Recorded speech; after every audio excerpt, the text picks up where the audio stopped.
Good evening, I'm Jeremy and this is The Press. Sit back and relax while we take you through the stories making the headlines this week.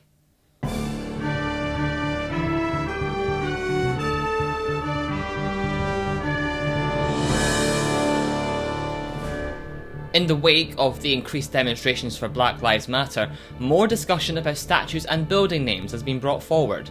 Sir Geoff Palmer, Scotland's first black professor, will chair a steering group looking into the University of Edinburgh's links with the slave trade.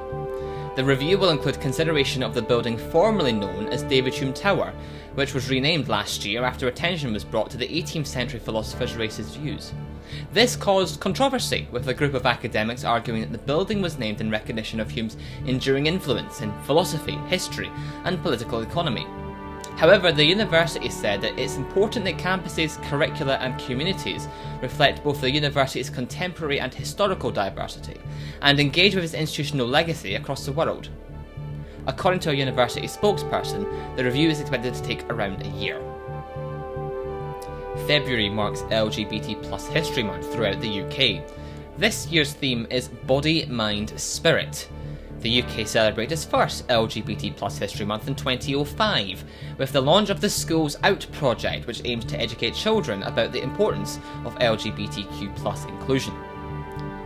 The Edinburgh University Students Association has come under fire recently for an Instagram story that encouraged students to, quote, combine celebrations of Pancake Day with LGBT History Month to add some sparkle to their February. The post was criticised as trivialising the movement. It was later removed and Yusa apologised, saying that, quote, having listened to your feedback, we realise now this was a mistake, and detailing how they would be continuing to mark the month by sharing historical and contemporary LGBT figures, as well as the work of their LGBT and trans and non-binary officers.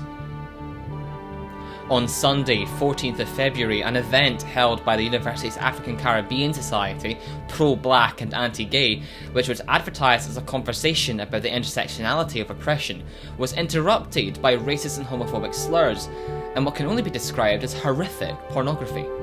One of the speakers at the event, LGBTQ human rights defender Jason Jones, told the BBC that the incident was a virtual hate crime. Zoom is said to have started an investigation. The society said in an Instagram post that the attack, quote, proved the necessity of these discussions, saying it was a horrible occurrence that should never be repeated. The hotel quarantine requirements began in Scotland last week.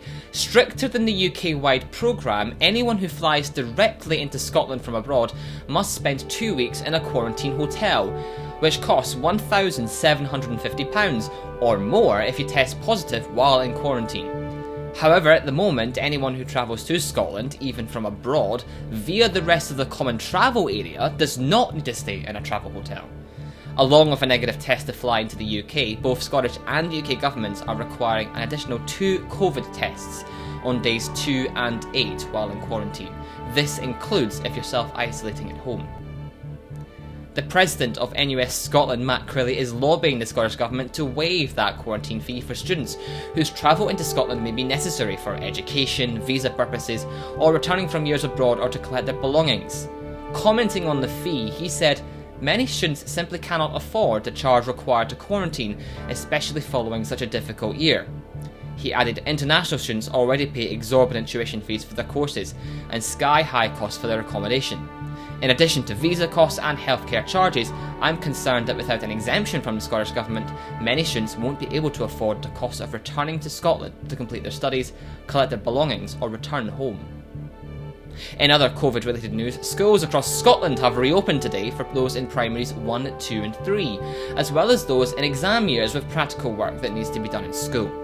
Details of the next phase of school reopening will be announced next week.